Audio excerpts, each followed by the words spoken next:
Today we are talking about solving proportions. A proportion is a statement that two ratios are equal. It's a comparison relation between two different things. In this case, we're talking about fractions. Okay, let's look at the properties of proportions. Okay, let's look at that first one. I have A over B equals C over D. Okay, if we do the reciprocal on this side, okay, reciprocal is just flipping that fraction. Okay, this is actually the same.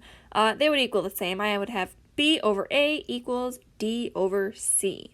Okay, let's talk about number 2.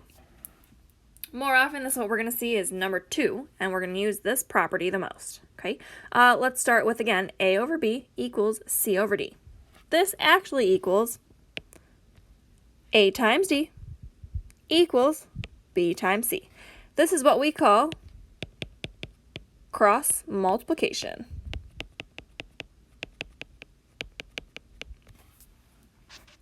Let's use that second property to solve this following proportion.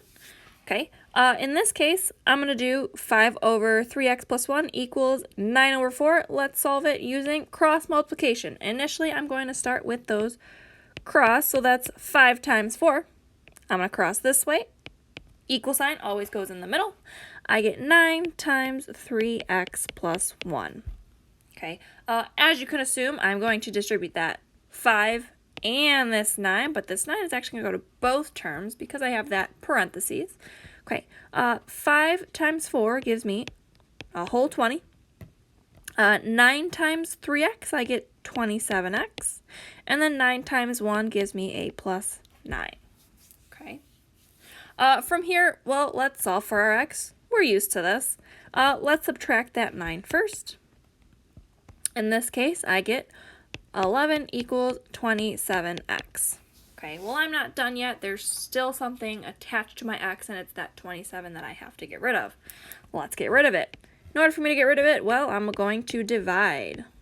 So I'm dividing by 27. I get x equals 11 over 27. Now let's think.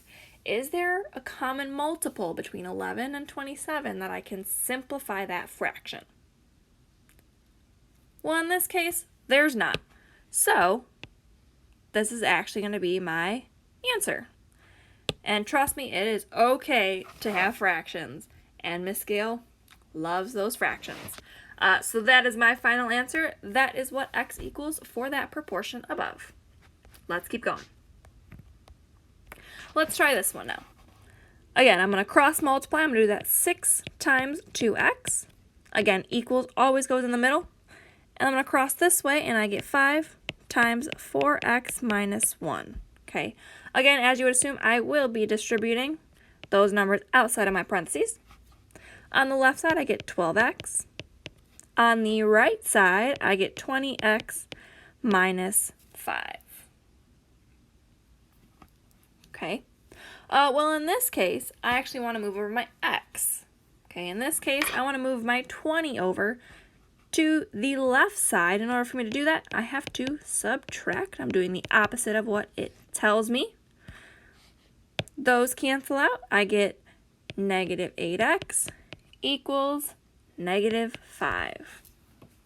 Again, I need that x by itself, so I'm going to divide by that negative 8. My answer is going to be x equals 5 over 8. Okay, those two negatives cancel out because, well, we know two negatives make a positive. So my final answer is x equals 5 over 8. Now, if I did have a common multiple or something that I can divide both of those numbers by, absolutely go ahead, divide them, simplify that fraction. But in this case, because I cannot, there's no multiple, I'm going to leave it as 5 over 8. And that's my final answer. Okay, let's work on a couple more problems. Let's work on number 1. Again, cross multiply. I get 5 times 5, and I get 6 times 2x plus 1. Well, 5 times 5, well, that gives me 25. That 6 goes to both terms. I get 12x plus 6. Okay, in this case, because on the left side I have my constant, or that number without a variable, I'm going to move over that 6 because that's another one without a variable.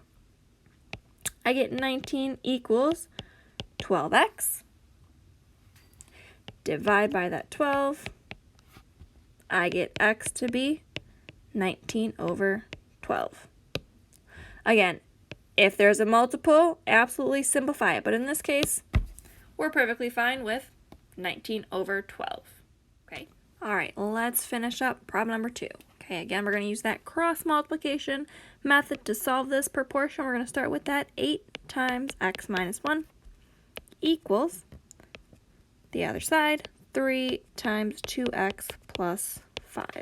Okay, as you can assume, we will distribute that 8 and that 3 to everything inside those parentheses right next to it. I get 8x minus 8 equals 6x plus 15.